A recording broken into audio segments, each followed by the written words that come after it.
বিসমিল্লাহির রহমান। এক ভাই প্রশ্ন করেছেন, স্বামী ও স্ত্রী একটি খাটের দুই পাশে সমান্তরাল দাঁড়িয়ে নামাজ পড়লে তা সহি হবে কিনা। যদি সুন্নত নফল হয়, এক খাটের দুই পাশে দুইজন দাঁড়ায় সমান্তরাল, আগে পিছিয়ে নেই কেউ, সুন্নত নফল হয়ে যাবে, ফরজ হবে না। ফরজ জায়েজ হতে গেলে স্ত্রী স্বামী থেকে অন্তত এক বিঘত পিছায় দাঁড়াইতে, স্বামীর কাছেই দাঁড়াবে কিন্তু এক বিঘাত পিছায় দাঁড়াবে। যেখানে ইক্তেদা আছে, ইমামের ইক্তেদা আছে, পিছায় দাঁড়াইতে। সুন্নত নফলে যেহেতু ইক্তেদা নেই, যার নামাজ সে পড়ে ওটা হয়ে যাবে।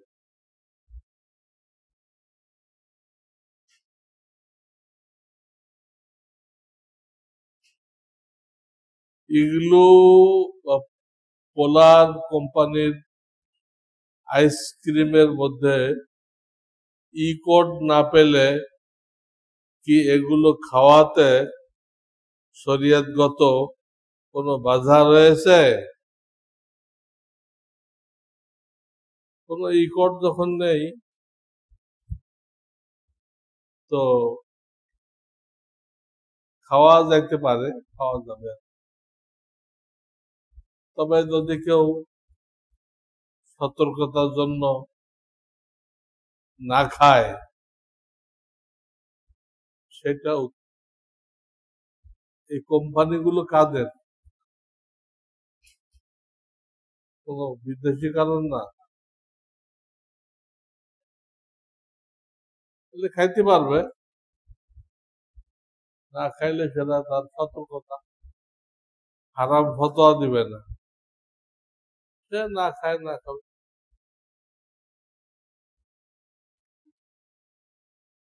নিজের ব্যক্তিগত জীবনে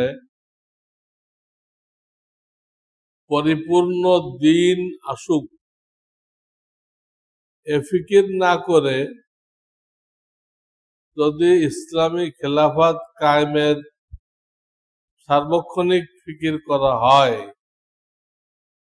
এই ফিকির কি আল্লাহ কবুল করবেন? যেটা একটা অনর্থক কাজ। নিজের ভিতরে দিন আসুক পরিপূর্ণ, এর কোনো ফিকির নেই। এটা হলো গাছের গোড়া, ইসলাম নামক গাছের গোড়া। আর ইসলামিক খেলাফত কায়েম করা শাখা প্রশাখা। এটা আল্লাহ তখন দিবেন যখন ম্যাক্সিমাম লোকদের মধ্যে ইনসাফ আসবে, সঠিক ঈমান আসবে, সঠিক আমল আসবে। মেহনত করে আনা যায় না, আল্লাহ দেয় যখন বান্দারা উপযুক্ত হয়।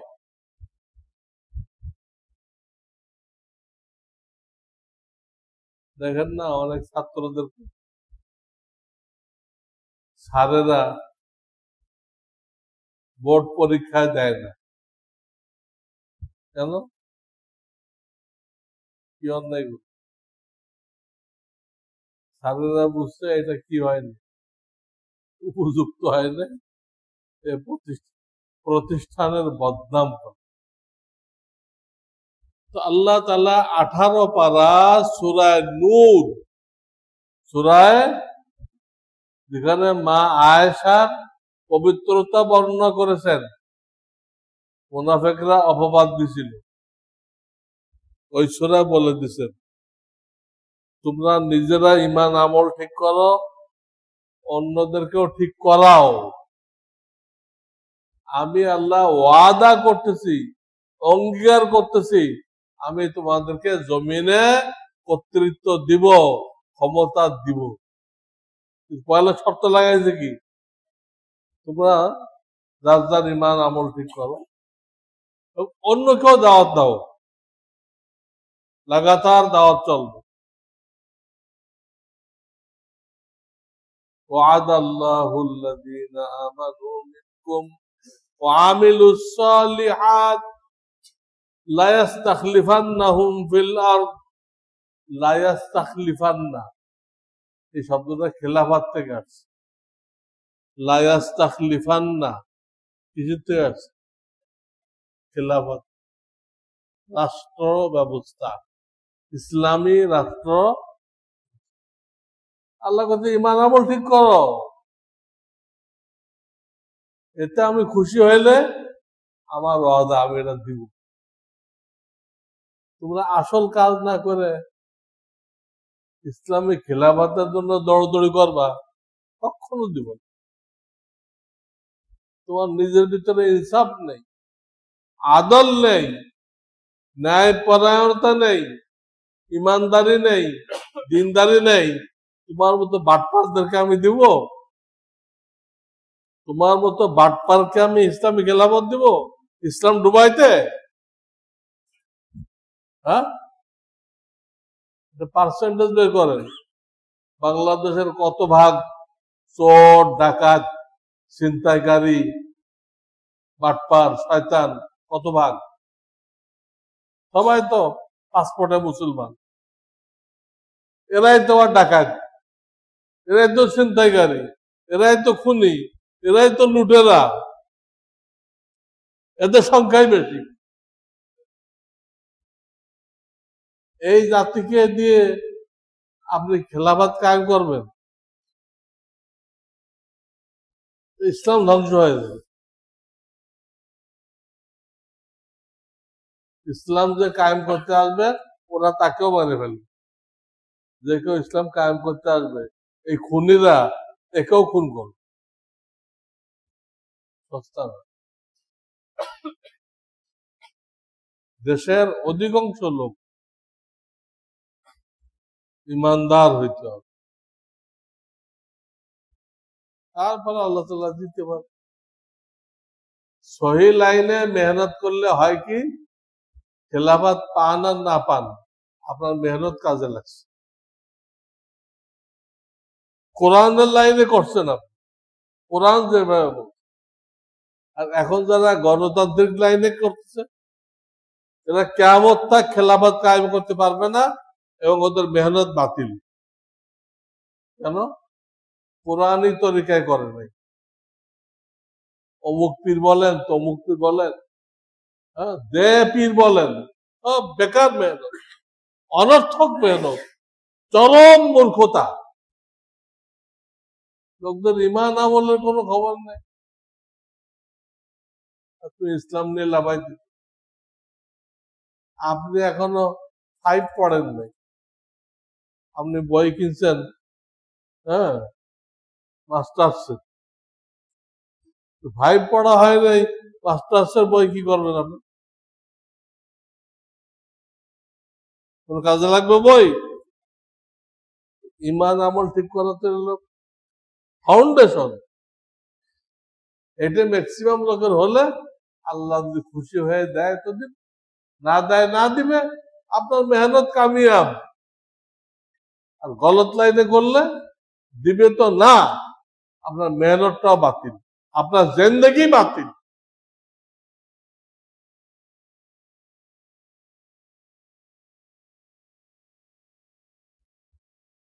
নিজের জীবনে ইসলাম আসে নাই, খেলাফতের জন্য চেষ্টা করছে। নিজের সুদী ব্যাংকে চাকরি করে, নিজের স্ত্রী ইন্স্যুরেন্সে চাকরি করে।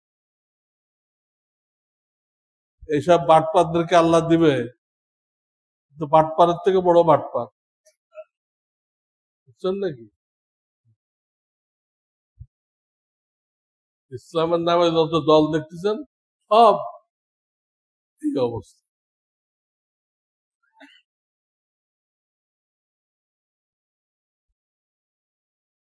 একাধিক কসমের কাফারা একসাথে মাদ্রাসার গোড়া বা ফান্ডে দেওয়া যাবে কিনা? যাবে। গোড়াবালাই তো ওটার হকদার।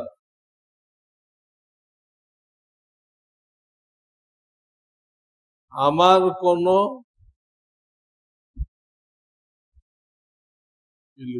আমল শুরু করলে খুব ঘুম আসে, দুর্বলতা আসে, বিশেষ করে মঞ্জিল 33 আয়াত এর আমল করলে এই অবস্থা বেশি হয়। কোরআন তেলাওয়াত করো, এগুলো তো জরুরি কিছু না। মঞ্জিল পড়া আর 33 আয়াত পড়া এটা একটা তদবির। আল্লাহ জিন ভূত থেকে রক্ষা করেন, তার তদবির। তদবির তো জরুরি না। সবচেয়ে বড় তদবির তো কুল আউযু বিরাব্বিল ফালাক, কুল আউযু বিরাব্বিন নাস, এটা বড় তদবির। এটা পড়েন, তেলাওয়াত করেন, নামাজ পড়েন। ওটা ঘুম আসে, ওটা জরুরি না। ঘুম আসলে বাদ দেন।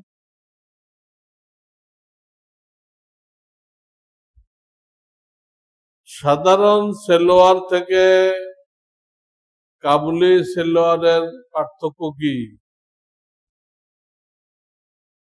শুধু পাশেই সব দিকে বেশি, আর কাবুলি সেলোয়ার পরা সুন্নত কিনা? কাবুলি তো শরিয়াতে লেখা নেই। শরিয়াতে আছে যেটাই পরো একটু ঢিলা ঢালা পরো, যাতে কাপড়ের উপর দিয়ে তোমার গোপন অঙ্গর আকৃতি প্রকাশ না পায়। ঢিলা ঢালা পোশাক পরো এবং এবং মোটা, পাতলা না হয়। পাতলা হলে তো ওর ভিতর দিয়ে কালার পর্যন্ত দেখা যায়। পাতলা যদি হয় ইন্ডিয়ান ধুতি দিয়ে আপনি পাজামা বানাইছে, তাহলে যত সতর আছে তত দেখা গেল, আকৃতিও বোঝা গেল। আবার জামা পড়ে বাইটে, নোয়াখালী বলে বাটি, বেটেরে বলে বাটি, নাকে বলে বাটি, শয়তানের লাঠি। আপনি জামা পড়ছেন বাটি আর নিচে পড়ছেন এই ইন্ডিয়ান ধুতি। আপনি যখন লিকচার দিবেন এগুলো বাড়ি খাবে, সবই তো মানুষ আসবে। মহিলাদের ফুটবল খেলার মতো, ফুটবল তো কেউ দেখে না, ওদেরকে দেখে কারটা কত দৌড়াইছে। আপনার তো সেই অবস্থা হয়ে যাবে।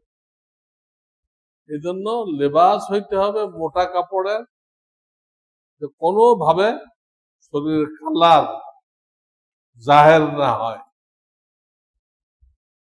এবং টাইট ফিট না, ঢিলা।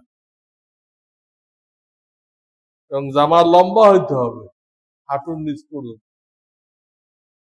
সিজদায় গেলে আপনার পিছন দিক দিয়ে যারা আছে তারা আপনার লজ্জাস্থানের ভৌগোলিক অবস্থান বুঝতে না পারে।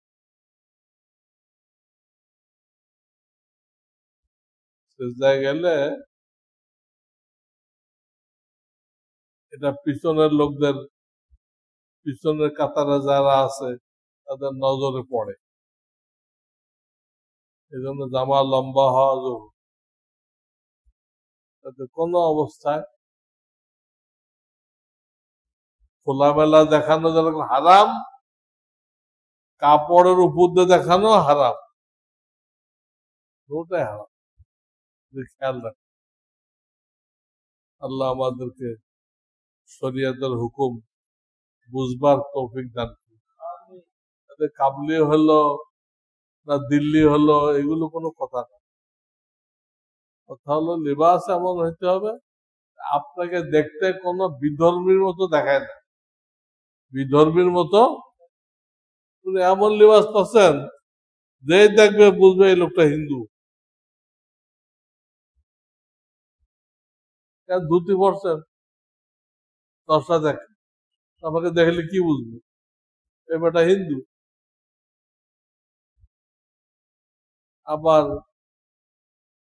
কোর্ট কাছারি পড়ছেন, শুধু এই লোকটা খ্রিস্টান। এত কোর্ট কাছারি গায়ে দিচ্ছে, কি হবে? কালা কোর্ট খ্রিস্টান বুঝবে হবে। আপনাকে দেখলেই যেন বুঝে এই লোকটা আল্লাহতে বিশ্বাসী মুসলমান, এটা বুঝতে হবে। কিয়ামতের ময়দানে প্রশ্ন করা হবে, প্রশ্ন করা হবে।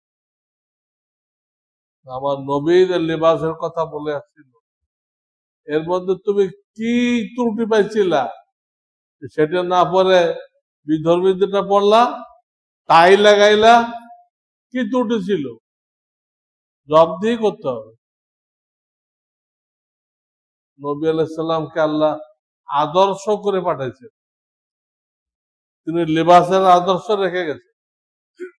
লিবাস কেমন হইতে হবে, পোশাক কেমন হইতে হবে, সব রেখে গেছে।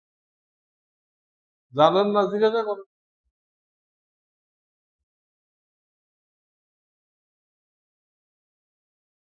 আল্লাহ তাআলা আমল করার তৌফিক দান।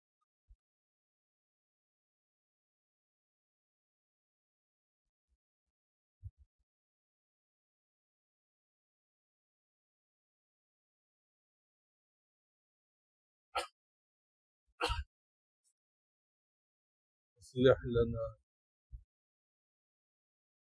ولا تكلنا. سبحان ربك رب وسلام. الحمد لله رب العالمين.